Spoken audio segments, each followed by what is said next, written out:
आपके क्या हाल है मैडम? मैं बिल्कुल ठीक ठाक। पहले तो ये बताइए कि ये बड़ा जबरदस्त आपने ड्रेस जो पहना हुआ है ये किनका है? ये आयशा शुएब मलिक डिजाइनर है उनका है। माशाल्लाह बड़ा जबरदस्त लग रहा है और खास लगता है कि आपने आज ये सोचा हुआ था कि आज आप ब्लैक पहनेंगे और चंद सा व्हाइट पहन कर आएंगे। नहीं, मैंने नहीं सोचा था। अच्छा, चंद साहब आपने सोचा था? किसी एक ने तो सोचा होगा आप में से। चलो आप मेरे से मिल लगा आप इस तरह वैसे अपने जिम्मे लगवा लेते हैं काफी दफा, या आज ही आपने सिर्फ ये शफकत बरताई है? मौका बहुत कम मिलता है। मौका बहुत कम मिलता है। मगर अर्मला आपने मीडिया स्टडीज पढ़ी थी जी। You always wanted to be an anchor? Not really, I never wanted to be an anchor, but हाँ मुझे मीडिया पे आने का शौक था। So I started as a reporter because एक रैंडमली यूनिवर्सिटी के अंदर ऑडिशंस हो रहे थे। Bye the way Samaa was my very first organisation. अच्छा। जहाँ मैंने as a trainee reporter start किया था। सो यहाँ पे रैंडमली ऑडिशंस हो रहे थे तो मैंने ऑडिशन दिया, मेरी सिलेक्शन हो गई एंड देन जब मीडिया में पहली मर्तबा आई थी मोटरसाइकिल पे आई कि रिक्शे पे आई?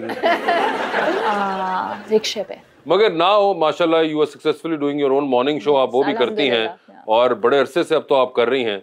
It's been 3 years now. तो कोई इसकी ट्रेनिंग वगैरह भी होती है? ये कैसे बंदा होस्टिंग सीखता है? ट्रेनिंग नहीं होती है, मतलब सीख लेते हैं। जैसे अगर आपको बस धक्का दे देते हैं कि अब आपने करना है तो फिर आपको आहिस्ता आहिस्ता। यानी कि यहाँ भी काम धक्के पे ही है? धक्के पे ही है हर जगह।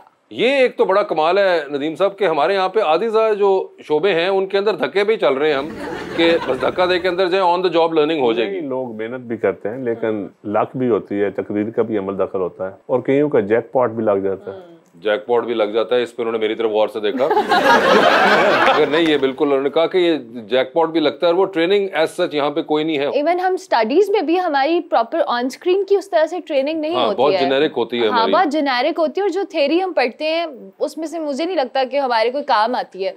मतलब हाँ, अगर आप पॉलिटिकल या पॉलिटिकल साइंस के स्टूडेंट्स हैं तो डेफिनेटली आपको समझ आता है, अदरवाइज जो थ्योरी हम पढ़ते हैं वो हमारी इस प्रैक्टिकल जिंदगी में कहीं इम्प्लीमेंट नहीं है। सब ये पॉलिटिक्स के अंदर भी है कि मुझे लगता है कि जो पॉलिटिकल साइंस पढ़ने से सिर्फ एक आपको एक हद तक थोड़ी सी आशनाई हो जाती है कॉन्सेप्ट से, मगर जो बकायदा जिस तरह आप तहसील लेवल से आए यूनियन आजम से, तो वो ट्रेनिंग जो है वो ऑन ग्राउंड ही होती है आपकी। सर ऑन ग्राउंड तो बहुत बड़ी ट्रेनिंग होती है, बाकी तालीम का भी अमल दखल तो बिल्कुल होता है, लेकिन जो प्रैक्टिकल पॉलिटिक्स आप करते हैं उसका जिस तरह एक रिपोर्टर दानिश्वर जाके लेट बनता है ना, जो रिपोर्टिंग से जाता है उसका एक अपना स्टाइल होता है। लेकिन सर सियासतदान सारे माशाल्लाह बहुत पढ़े लिखे होंगे ने, असम्बली जाके कांस्टेबल शाह जट क्यों बन जाते हैं?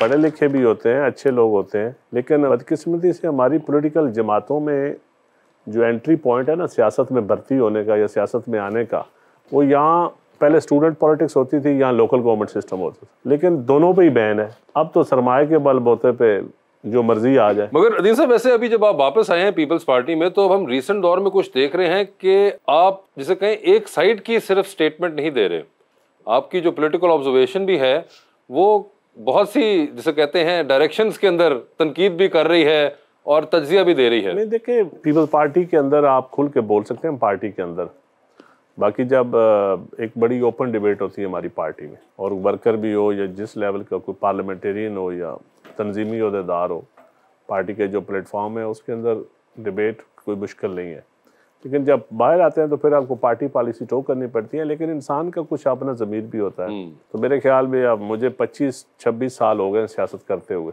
अगर इतने सालों में अब भी जाके बंदा थोड़ा सा सच ना बोल सके या थोड़ा सा दिल की बात ना कर सके, ये क्लासेस की लड़ाई है। तो मैं समझता हूँ जो वर्किंग क्लास है या आम हमारी देहातों की, शहरों की आम मस्कीन क्लास है, उसकी नुमाइंदगी आपको करनी चाहिए। तकड़े बंदे की नुमाइंदगी के लिए तो बहुत लोग होते हैं। तो सर पीटीआई क्यों छड़ी है? खान साहब ने बनी गला दूजी बार चाह नहीं सी देती। नहीं, मेरा खान साहब से इस हवाले से कोई मेरा इख्तलाफ नहीं था, बस मैं जो सोच के गया था मैं उसमें फिट नहीं हो सका, और जो उनकी टीम थी उस टीम के जो क्राउड था उनके आसपास, सच्ची बात है मेरी उनसे तबीयत नहीं मिलती थी। तुसी छड़ के कि खान साहब 3 महीने गाना सुनते रहे, चन्ना डूब चले तारे। शुक्र अल्हम्दुलिल्लाह, मैं जब वो प्राइम मिनिस्टरशिप में अपनी पीक पे थे तो मैंने उस वक्त रिजाइन दिया, मैंने ओहदा छोड़ा, और उसके साल बाद पार्टी भी। और खान साहब नु तुसी ओदो छड्या जो उन्होंने कोई छड्डन नु तैयार ही नहीं। प्लान यही था कि अगले 10 साल भी वही रहेंगे। वाह वाह वाह। ये उस वक्त मैंने तो समझे अगले 10 साल भी छोड़े थे। अर्मिला, हमने पिछले दिनों ये बहुत नोट किया है कि मॉर्निंग शोज में शादियां करवाने का एक रिवाज था। क्या आपने अपने मॉर्निंग शो में भी कभी शादी करवाई है? नहीं, मैंने कभी भी उस तरह का मॉर्निंग शो किया नहीं है। मैंने हमेशा इंफोटेनमेंट मॉर्निंग शो इन्होंने किया है। अपनी कर ली थी जी। चंद साहब, वो मुख्तारे का क्या हाल है? मुख्तारा ठीक है, ठीक है, बिल्कुल ठीक। ऐसे मुझे बताइए, आपने कभी इमेजिन किया था कि ये जो आप नहीं, एक नहीं, कॉल ये क्या कर देगी? नहीं, वॉइस मैसेज था मेरा, जी जी। तो मैं तो उसको दिया था वॉइस मैसेज, लेकिन मैंने तो नहीं सोचा था कि सर सर्कुलेट हो। वो तो किसी ने लीक किया, जिसने उसको रिलीज किया उसने तो मुझे नुकसान पहुंचाने के लिए नुकसान पहुंचाने के लिए था। आपको अंदाजा तो आई एम श्योर ये उस वक्त भी हुआ होगा। और अब सबसे कमाल बात ये, कुछ चीजें होती हैं जो वायरल होती हैं। नहीं, उस वक्त मैं सोया हुआ ही था, उठा तो उसका जब मैं मुख्तार का मैसेज पढ़ा मैंने, तो उसके बदले में मैंने उसको वॉइस मैसेज हाँ, मुझे पता है। मगर नहीं, जो इंटरेस्टिंग बात ये है कि बहुत सी चीजें अब आज सोशल मीडिया का दौर है, वायरल होती हैं। 2 दिन 4 दिन 5 दिन फिर खत्म होकर रिप्लेस हो जाती है किसी चीज के साथ। मगर कुछ चीजें ऐसी होती हैं जो कि आपके सोशो कल्चर का हिस्सा बन जाती हैं। तो ये जो जुमला है कि मुख्तारिया गल वध गई है, ये अब आपके एक सोशो कल्चर का हिस्सा बन चुका हुआ है कि कहीं पर जब लगे हमें कि बात बहुत आगे निकल गई तो हम यही कहते हैं कि गल वध। बल्कि खान साहब ने चंद साहब फोन किया कि चंद वापस आ जाओ, अगे वो कहते नहीं मुख्तारिया गल वध गई है। आपको तो अभी हर वक्त सुनने को मिलता है कहीं ना कहीं ये। नहीं, वो तो हर रोज कहीं न कहीं मिल ही जाता है किसी न किसी सूरत में। मगर मुख्तारा अभी आपके पास ही है ना? हाँ, और मुख्तारा साहब को भी आइडिया है कि वो कितने वो बड़ा मशहूर है जी, मेरे से ज्यादा फेमस। मगर वैसे नदीम साहब, बड़ी एक सोशल मीडिया भी एक कमाल बला नहीं है, एक अजीब सी कोई दुनिया को सोशल रंग दे दिया। मीडिया मैं समझता हूँ कि बहुत अच्छी चीज़ है। ये ऐसी चीज़ है कि इस दुनिया में जो भी तब्दीली आई है, जहाँ तो कुछ आइन कानून और रूल्स होते हैं, यहाँ फिर सोशल प्रेशर के जरिए आती है।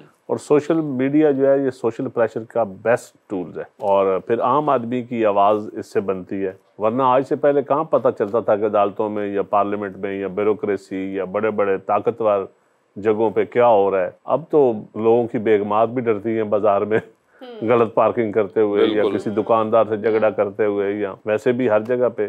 तो मैं समझता हूँ दूसरा इन्फॉर्मेटिव भी बहुत चीज़ है। और आप एक्टिव यूजर हैं इसके, ट्विटर पे तो मैं देखता रहता हूँ कि आप बड़े। मैं ज्यादा ट्विटर पे ही हूँ, फेसबुक और ट्विटर। ਤੁਹਾਨੂੰ ਕਦੀ ਕਿਸੇ ਨੇ ਨਾਕੇ ਤੇ ਰੋਕਿਆ ਹੋਵੇ ਤੇ ਪਹਿਚਾਨਿਆ ਨਾ ਹੋਵੇ? नहीं, कोई अगर ਤੁਸੀਂ ਕਹੋ ਮੈਂ ਜ਼ਰਦਾਰੀ ਸਾਹਿਬ ਨਾਲ ਗੱਲ ਕਰਾਉਣਾ ਤੁਹਾਡੀ। नहीं, मैं नाके पे बड़ी आइजी के साथ पेश आता हूँ, वरना आपको पता है क्या होता है, मोस्टली पहचान लेते हैं, अच्छे लोग होते हैं। वैसे सोचने की बात ये, जो आपने भी जुमला बोला है बड़ा इंटरेस्टिंग है कि नाके पे रोके और सीधा सरदारी साहब से बात करा रहे हैं।